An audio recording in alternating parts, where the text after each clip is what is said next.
নমস্কার বন্ধুরা, লিপিকা রান্নাঘরে তোমাদের সকলকে অনেক অনেক স্বাগত। তো আজকের আমি তোমাদের সাথে শেয়ার করে দেখাবো কলকাতা স্টাইলের চিকেন বিরিয়ানি রেসিপি, যেটা কিন্তু খুবই চমৎকার হতে চলেছে। আর একদম প্রপার কলকাতা স্টাইলের যে চিকেন বিরিয়ানি পাওয়া যায় সেই বিরিয়ানি রেসিপি কিন্তু আমি আজকে শেয়ার করব। এটা নয় যে আমি এটা নিজে শিখেছি, আমি কারোর থেকে শিখেছি যে কলকাতা স্টাইলের চিকেন বিরিয়ানি কিভাবে বাড়িতে খুব সহজে বানানো যায়। তো চলো আজকে রেসিপিটা শুরু করছি। রেসিপি ভালো লাগলে লাইক কমেন্ট শেয়ার করবে আর চ্যানেলটাকে সাবস্ক্রাইব করে আমাকে একটু সাপোর্ট করবে। তো সবার প্রথমে দেখো, এখানে আমি 1 কেজি পরিমাণ চিকেন নিয়েছি। চিকেনটাকে ভালো করে পরিষ্কার করে ধুয়ে জল ঝরিয়ে রেখেছিলাম। এবার চিকেনের মধ্যে দিয়ে দিলাম পরিমাণ মতো লবণ, দিয়ে দিচ্ছি 4 টেবিল চামচের মতো টক দই, দিয়ে দিচ্ছি প্রায় 1.5 টেবিল চামচের মতো এখানে কাশ্মীরি লাল লঙ্কার গুঁড়ো। এবার আমি এখানে দিয়ে দেব আদা রসুনের পেস্ট না, আমি এখানে আদা রসুনের গ্রেভি ইউজ করব, তো সেটা দিয়ে দিলাম। আদা রসুনের জুসটা দিয়ে দিলাম। এবার দিয়ে দিচ্ছি প্রায় 1 কাপের মতো সাদা তেল, ছোটো যে চায়ের কাপের 1 কাপের মতো সাদা তেল দিয়ে দিলাম। এবার সব কিছু হাত দিয়ে খুব ভালো করে মিশিয়ে নেব। এই চিকেনটাকে মিশিয়ে আমি 2.5 ঘন্টা মতো ফ্রিজে রেখে দেবো। এদিকে দেখো, একটা কড়াইয়ের মধ্যে আমি আলু নিয়ে নিয়েছি। এখানে আমি আলুগুলো ছোটো সাইজের আছে বলে গোটা রেখেছি। খোসা খুব পরিষ্কার করে ছাড়িয়ে নিতে হবে। এরপর আলুগুলো জলের মধ্যে দেওয়ার পর এর মধ্যে পরিমাণ রং, একটু লঙ্কার গুঁড়ো, পরিমাণ মতো হলুদ আর লবণ দিয়ে 50% মতো সেদ্ধ করে নেবো আলুটাকে, তার বেশি নয় কিন্তু। আলুটা সেদ্ধ করে নেওয়ার পর এবার জল ঝরিয়ে নিয়েছি। এদিকে কড়াইটা পরিষ্কার করে নিয়ে এর মধ্যে দিয়ে দিলাম পরিমাণ মতো সাদা তেল। এই সাদা তেলের মধ্যে জল ঝরিয়ে 50% সেদ্ধ করে নেওয়া আলুগুলোকে কিন্তু ভালোভাবে ফ্রাই করে নিতে হবে। খুব সুন্দর করে আলুর গাগুলো যেন একদম মচমচে হয়ে ফ্রাই হয়ে যায়, সেরকমভাবেই কিন্তু আলুটাকে ফ্রাই করব। তো চলো আঁচটাকে হাইতে দিয়ে আমি আলুটাকে একটু ভেজে নিচ্ছি। আলুগুলো দেখো প্রায় ভাজা হয়ে এসেছে, আর আলুর মধ্যে কিন্তু দেখো ওপরে একদম ভাজা মতো হয়ে গেছে, মানে কালার চলে এসেছে। এই অবস্থায় কিন্তু আলুগুলোকে আমি তেল থেকে ছেঁকে ছেঁকে তুলে নিয়েছি। এইবার ওই তেলের মধ্যে আমি দিয়ে দিচ্ছি 500 গ্রাম পরিমাণ পেঁয়াজ। আমি এখানে বেরেস্তার জন্য নিয়েছি, তো সেই পেঁয়াজটা আমি ফ্রাই করে নিচ্ছি। আঁচটাকে হাইতে দিয়ে করতে হবে, নাহলে কিন্তু অনেকটা সময় লেগে যায়। তো পেঁয়াজটাকে দেখো বেশ কিছুক্ষণ ধরে ফ্রাই করে নেওয়া হয়ে গেছে। তোমরা চাইলে এই পেঁয়াজ ফ্রাই করে কিন্তু কৌটোতে ভরে ফ্রিজে রেখে দিতে পারো প্রায় সপ্তাহ 2 মতো, এতে কিন্তু বেরেস্তা নষ্ট হবে না।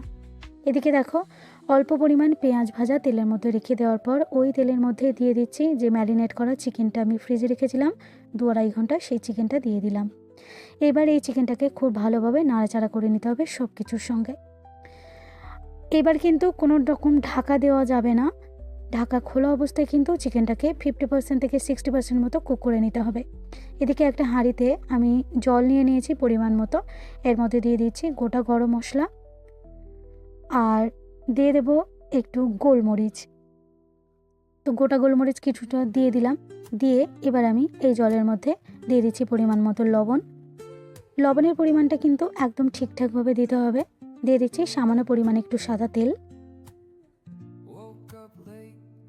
এবার দিয়ে দিচ্ছি 1 টেবিল চামচের মতো ভিনিগার।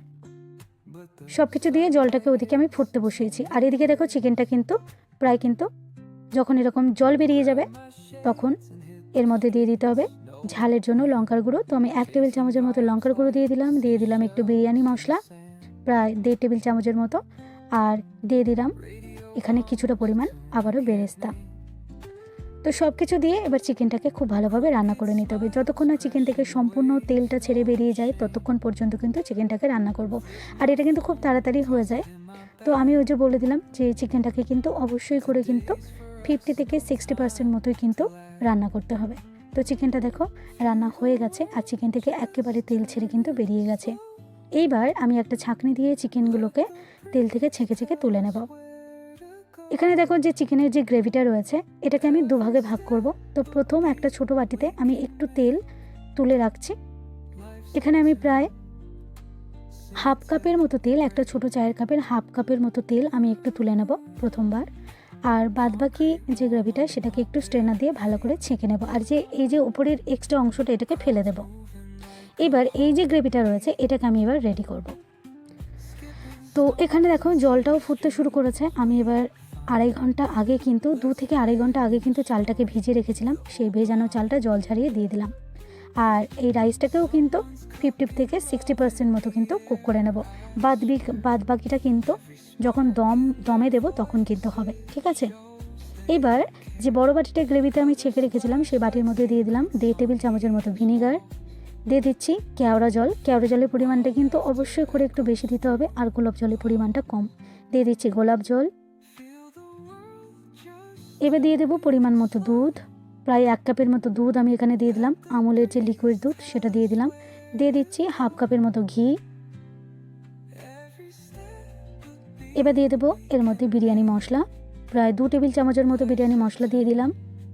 সব কিছু দিয়ে মিশিয়ে ওই গ্রেভিটাকে রেখে দিলাম। এবার ছোটো বাটিতে যে তেলটা তুলেছিলাম এর মধ্যে দিয়ে দিলাম প্রায় 5 টেবিল চামচের মতো ঘি দিয়ে এবার ওটাকে রেডি করেও রেখে দিয়েছি এক সাইডে। আর এদিকে দেখো রাইসটা কিন্তু 60% হয়ে গেছে। এবার আমি রাইসটাকে তুলে নিয়েছি। এদিকে দেখো যে হাঁড়ির মধ্যে আমি রাইসটা রান্না করেছিলাম, তো সেই হাঁড়িটাতে দমে দেবো বলে আমি রাইসটাকে তুলে নিয়েছি। ওই হাঁড়ির মধ্যে চিকেনগুলোকে দিয়ে দিলাম। এবার যে গ্রেভিটা আমি রেখেছিলাম বড় বাটিতে সেই গ্রেভিটা দিয়ে দিচ্ছি এর মধ্যে ভেজে নেওয়া আলুর টুকরোগুলো। আলুগুলোকে সুন্দর করে সাজিয়ে দিয়েছি। দিয়ে দিচ্ছি কিছুটা বেরেস্তা। এবার আমি রাইসটাকে দিয়ে দিচ্ছি। তো আমি কিন্তু এটা একটাই লেয়ার করব, দুটো না, এক লেয়ারেই করব। কিন্তু যেহেতু চিকেনটাকে আমি বেশ কিছুক্ষণ রান্না করে নেব সেই জন্য চিকেনটাকে আমি একদম নিচে রেখেছি। এবার কিছুটা বেরেস্তা দিয়ে দিলাম। অল্প একটু মানে রাইস আমি তুলে রেখেছি, তার আগে আমি এখানে একটু বেরেস্তা দিয়ে দিলাম। এই পর্যায়ে আমি দিয়ে দিচ্ছি মিঠা আতর। একটু বেরেস্তা আর মিঠা আতর দিয়ে দেওয়ার পর এবার আমি এখানে দিয়ে দিচ্ছি আবারও রাইস। বাদ বাকি যেটুকু রাইস বাকি আছে সেটাকে সবটাকে দিয়ে দিতে হবে হাঁড়ির মধ্যে। এবার এখানে ছোটো বাটিতে যে ঘি আর যে ওপরের যে তেলটা আমি রেডি করেছিলাম সেটা দিয়ে দিলাম। তারপরে এখানে দুধ আর রং একটু গুলে রেখেছিলাম সেটা দিয়ে দিলাম। চাইলে তোমরা এই পর্যায়ে কেশর দুধের মধ্যে দিয়ে দিতে পারো। দিয়ে দিচ্ছি বিরিয়ানি মশলা, দিয়ে দেবো একটু বেরেস্তা, আর সব শেষে দিয়ে দেবো যে ফ্লেভার। আমি এখানে একটা ফ্লেভার ইউজ করেছি, বিরিয়ানি ফ্লেভার, সেই ফ্লেভারটা একদম ওপরে দিয়ে দেবো। তো সব কিছু দেওয়া হয়ে গেছে। এবার হাঁড়ির ঢাকাটা দিয়ে দেবো, দিয়ে এটাকে আমি একটা কাপড় দিয়ে বেঁধে দেবো। আমি এখানে কোনো আটা দিয়ে মানে চারিদিকে লেয়ার করে দিচ্ছি না, আমি কাপড় বেঁধে দিচ্ছি। তো একটা কাপড় ভালোভাবে বেঁধে এটাকে আমি প্রায় আধা ঘন্টা মতো কিন্তু আমি দমে রেখেছি। আর যখন কিন্তু তোমরা বিরিয়ানির হাঁড়িটা কিন্তু দমে বসাবে তখন কিন্তু অবশ্যই করে প্রথম 5 থেকে 7 মিনিট কিন্তু আঁচটাকে মিডিয়ামে রাখবে, আর তারপরে কিন্তু একেবারে লোতে করে দিতে হবে। দিয়ে কিন্তু 30 মিনিটস কিন্তু দমে বসিয়ে দিলেই কিন্তু এরকম বিরিয়ানি কিন্তু অবশ্যই কিন্তু তোমরা নিজেরা বাড়িতে তৈরি করে নিতে পারবে। আমিও তৈরি করেছি, তোমরাও পারবে এটা আশা করছি, রেসিপিটা যদি সম্পূর্ণ ফলো করো।